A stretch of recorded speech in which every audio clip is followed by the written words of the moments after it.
እዚ ታሪኽ እዚ ኣብ 2012 ኣብ ሜክሲኮ ታማውሊፓስ ከተማ ሳን ፈርናንዶ ይጅምር።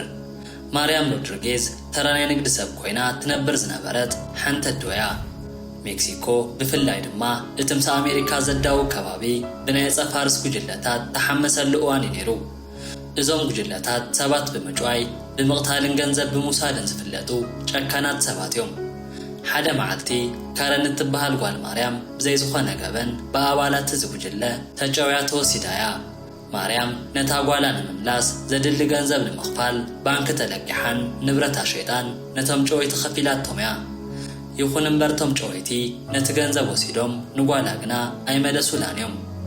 ኣብቲ ግዘቲ ኣብ ሜክሲኮ ዝነበረ መንግስትን ፖሊስን ብብልሽውናት ተበከሉን ነቶም ካርቴላት ዝፈርሑን ብምንባሮም ማርያ ዝኾነ ሓገዝ ክትረክብ ኣይከኣለትን እያ።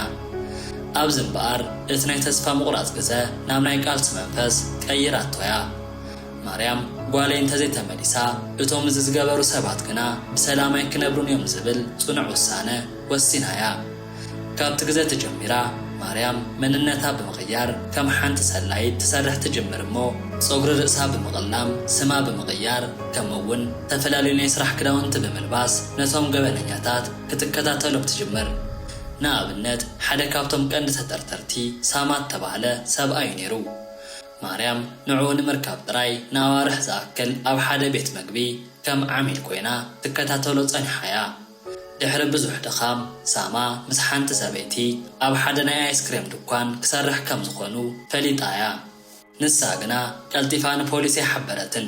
የግዳስ ነቲ ሰብኣይ ኣበይ ከም ዝነብር መሓዙቱ መነመን ምዃኖምን ዕለታዊ ምንቅስቓሱ ከመይ ከም ዝመስልን ንምፍላጥ ዓብ ትዕግስቲ ገይራያ። ማርያም ከም ሰራሕተኛ ጥዕና ወይ ከም ናይ ምርጫ ተዓዛቢት ኮይና ብምቕራብ ኣብቲ ገበነኛታት ዝነብሩሉ ከባቢ እናዞረት ሓበሬታ ትእክብ ጸኒሓያ። ነፍሲ ወከፍ ዝረኸበቶ ሓበሬታ ድማ ኣብ ሓደ ደፍተር ብጥንቃቐ ትምዝግቦ ነይራያ። እዚ ስራሕ እዚ ንሓንቲ በይና ዘላ ሰበይቲ ኣዝዩ ሓደገኛ እዩ ነይሩ። ምኽንያቱ እቶም ካርቴላት ዝኾነ ሰብ ክስልዮም እንተረኺቦም ብዘይ ዝኾነ ምሕረት ከም ዝቐትሉ ይፍለጥ እዩ። ማርያም ግና ኣብቲ ሰዓት ፍርሒ ዝበሃል ካብ ልባ ኣውፅያቶያ። ከምዚ እናገበረት ማርያም ን10 ኣባላት እቲ ሓደገኛ ጉጅለ ሓደ ብሓደ ክትሕዞም በቂዓያ። ሓደ ግዜ ሓደ ካብቶም ገበነኛታት ክሃድም ምስ ፈተነ ንሳ ብእግራ ተኸቲላ ብምጉያይ ሒዛቶያ። ፖላይስ ክመፁ ከለዉ ማርያም ነቲ ገበነኛ ሽጉጥ ኣብ ርእሱ ዕምቢራ ሒዛቶ ጸኒሓያ። እዚ ተግባር እዚ ንላዕለዋይ ሰበስልጣን ፖሊስ ሜክሲኮ ዘገረመ ፍጻመ እዩ ነይሩ። ማርያም ነቶም ገበነኛታት ጥራይ ዘይኮነትስ እታ ጓላ ተቐበረትሉ ቦታ እውን ባዕላ ብዝገበረቶ ምርምር ክትረኽቦ ኪላያ። እቲ ቦታ ሓደ ናይ ዓረብ ርሻን እዩ ነይሩ። ፖሊስ ኣብዚ የላን ኢሎም ተስፋ ቆሪፆም ክምለሱን ከለዉ ንሳ ግና ብኢዳ ነቲ መሬት እናኳዓተት ናይ ጓላ ዓፅምን ክዳንን ክትረክብ ኪላያ። እዚ ፍጻመ እዚ ንማርያም ኣብ መላእ ሜክሲኮ ከም ምልክት ተባዓት ኣርኢዋ እዩ። ብዙሓት ደቆም ተጨወይሎም ወለዲ ናብ ማርያም ብምምጻእ ሓገዝ ክትህቦም ሓቲቶም እዮም። ንሳ ድማ ሽዑ ደቂ ሰባት ንምድላይ ዝነጥፍ ማሕበር ኣጣይሻያ።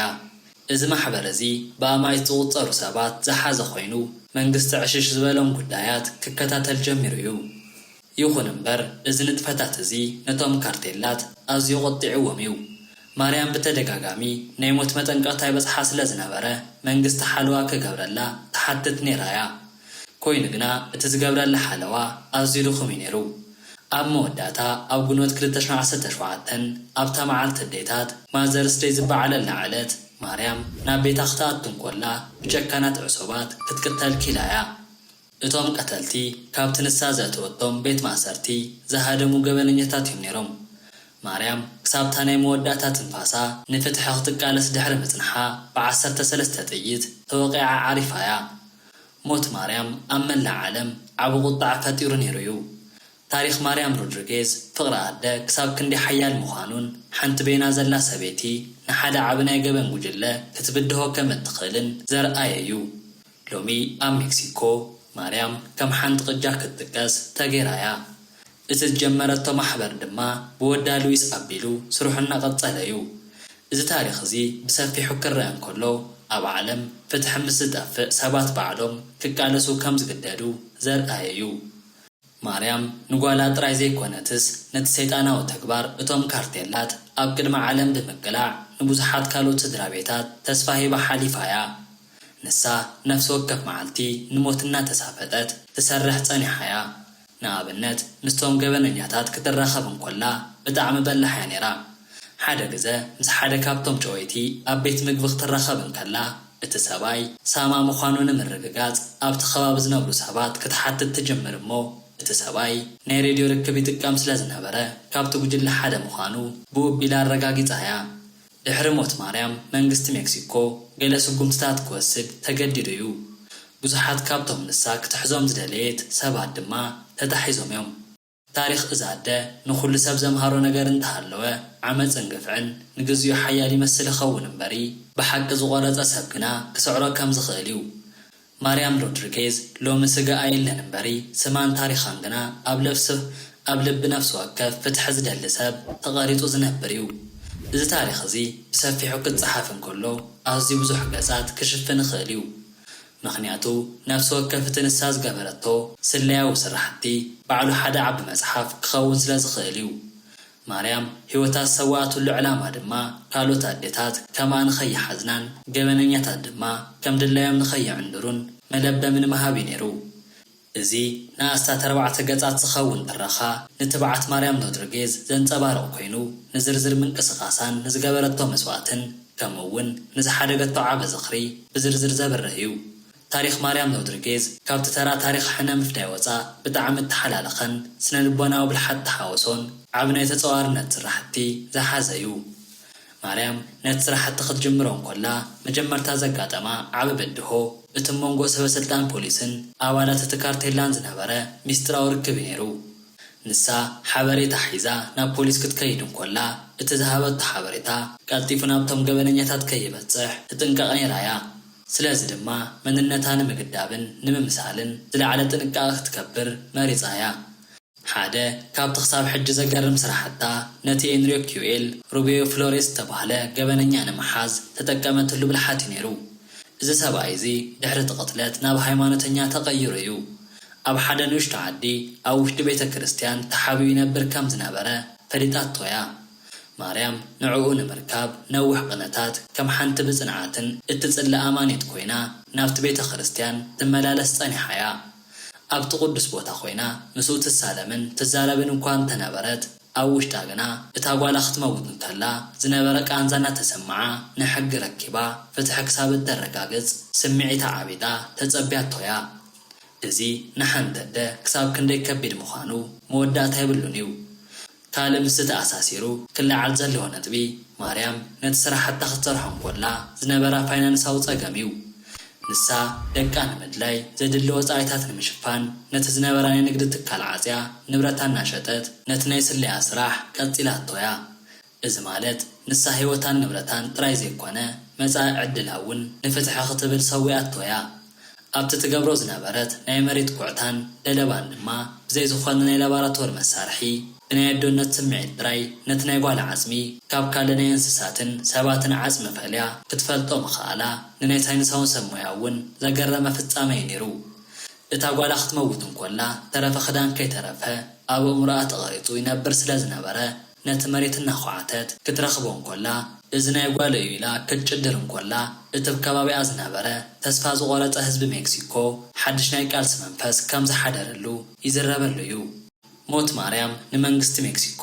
ኣብ ዓባ ሃገራዊ ፀቕጢ ኣእትይዎ እዩ ድሕሪ ሞታ እታ ኣብቲ ሃገር ዝነበረ ናይ ዕፅዋ ባህሊ ክስበር ጀሚሩ እዩ ብዙሓት ሰባት ሓንቲ ቤና ዘላ ሰበይቲ እዚ ኩሉ ክትገብር ካብ ከኣለት ንሕና ስለምንታይ ንፈርሕ ዝብል ሕቶ ከልዕሉ ጀሚሮም እዮም እቲ ዝገደፈቶ ማሕበር ሕጂ እውን ንኣሽሓት ስድራ ቤት ሓበሬታ ብምሃብን ብዛዕባ ኣሰር ዘጥፍኡ ሰባት መፅናዕቲ ብምግባርን ይነጥፍ ዘሎ ማሕበር እዩ ማርያም ትውልዲ ሳን ፈርናንዶ ኮይና እታ ከተማ ብናይ ካርቴላት ኩናት ዝፈረሰት እኳ እንተነበረት ብሳላ ግና ሎሚ ስም እታ ከተማ ምስ ጅግንነትን ትብዓትን ተኣሳሲሩ እዩ ኣብ መወዳእታ ታሪክ ማርያም ሮድሪጌዝ ንፍትሒ ዝቆረፀ ልቢ ካብ ዝኾነ ሓይሊ ብረት ወይ ገንዘብ ንላዕሊ ጽልዋ ክፈጥር ከም ዝኽእል ዘረጋግጽ ህያው ኣብነት ኮይኑ ክሳብ ዘንተ ዕለት ክዝከር እዩ ቃንዛኣ ናብ ሓይሊ ንብዓታ ድማ ናብ መሳርሒ ፍትሒ ቀይራቶያ ብዛዕባ እታ ንጥፍትን ጀግናን ኣደ ማርያም ሮድሪጌዝ ዝያዳ ዝርዝር ሓበሬታ ክንርኢ እንከለና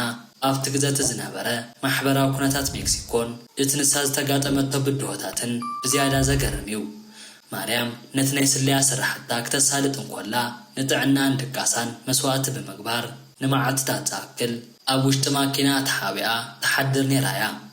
ሓደ ካብቲ ቅድሚ ሕጂ ዝተጠቕሰ ነጥቢ ማርያም ነቲ ናይ ምርምር ስራሕታ ንምስላጥ ተጠቀመቶም ዘመናዊ መሳርሕታት ዘይኮኑስ ተራ ናይ ስእሊ መሳርሕታት ካሜራን ናይ ድምፂ መቕድሕን ጥራይ ነይሩ።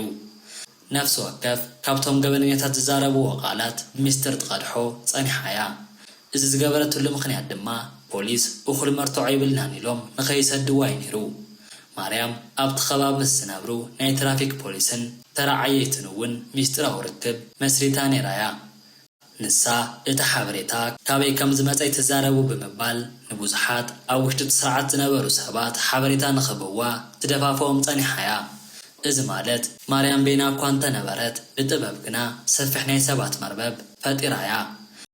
ካልእ ኣዝዩ ዘገርም ታሪክ ድማ ማርያ ነቲ ኤልቢያ ዩሮዝ ቤትያን ኮርት ዝተባሃለት ጎረቤታ ዝነበረት ሰበይቲ ንምሓዝ ዝገበረቶ ቃልሲ እዩ ነይሩ። እዛ ሰበይቲ እዚኣ ምስቲ ካርቴል ብምስጢር ትሰርሕ ከም ዝነበረት ማርያም ክትፈልጥ እንኮላ እቲ ቃንዛ ካብ ካልኦት ንላዕሊ ዝኸበደ እዩ ነይሩ። ምክንያቱ እታ ሰበይቲ ኣብ መዓልታዊ ህይወታት ትረኽባን ሰላም ትብላን ዝነበረት ጎረቤታ ስለ ዝነበረት እዩ። ማርያም ግና ስምዒታ ከይገለጸት እታ ሰበይቲ ንመን ከም እትዘራረብን ኣበይ ከም እትኸይድን ንነዊሕ እዋን ተኸታቲላታ እያ። እቲ ዘገርም ድማ ማርያም ነቶም ገበነኛታት ሓደ ብሓደ ናብ ቤት ማእሰርቲ ክተእትዎም እንኮላ እቶም ገበነኛታት ባዕሎም ብትብዓት ኣይገረሙ ነይሮም እዮም። ገሊኦም እውን ኣብ ቤት ፍርዲ ቀሪቦም እዛ ሰበይቲ እዚኣ ከመይ ጌራ ረኺባትና ኢሎም ይሓቱ ከም ዝነበሩ ተገሊጹ እዩ። እዚ ድማ ማርያም ካብ ዝኾነ ናይ መንግስቲ ስልያዊ ትካል ንላዕሊ ዝሓየለ ስራሕ ከም ዝሰርሐት መርኣያ ኮይኑ እዩ። ድሕሪ ሞታ እውን እንተኾነ እቲ ንሳ ዝፈጠረቶ ናይ ቃልሲ መንፈስ ኣብቲ ከባቢ ዝነብሩ መናእሰይ ናብ ትምህርትን ናብ ሰላማዊ ቃልስን ንኸድህቡ ዓብ ጽልዋ ፈጢሩ እዩ። ማርያም ሮድሪጌዝ ፖሊስን ወታደራትን ክገብርዎ ዘይከኣሉ ስራሕ ብፍቕሪ ዶነት ጥራይ ተደሪኻ ስለ ዝፈጸመቶ ሎሚ ኣብ ታሪክ ሜክሲኮ ጥራይ ዘይኮነስ ኣብ ታሪክ ዓለም ከም ሓንቲ ብርቂ ምልክት ፍትሒ ኮይና ትጥቀስ እያ። እቲ ንሳ ተጠቀመቶም ናይ ምምስሳል ሜላታት ሎሚ ኣብ ገለ ናይ ስልያ ትምህርትታት ከም ኣብነት ይጥቀሱ እዮም። ማርያም ህይወታ ዝሓለፈት እኳ እንትኾነት እቲ ንሳ ዝኸፈተቶ ናይ ፍትሒ ማዕጾ ግና ሕጂ እውን ንብዙሓት ግዳያት ናይ ተስፋ ብርሃን ኮይኑ እናገልገለ እዩ። እዚ ኩሉ ቃልሲ ድማ ካብቲ ንሳ ንጓላ ዝነበራ ዘይመውት ፍቕሪ ዝመንጨወ እዩ። እስከ ንስኹም እውን ኣብዚ ኣዶነት ዘለኩም ርእቶ ኣብ ከመንት ጉደፍለይ እናበልኩ ላይክን ሸር ምባል ኣይትረስዑ ክብል ፈቱ።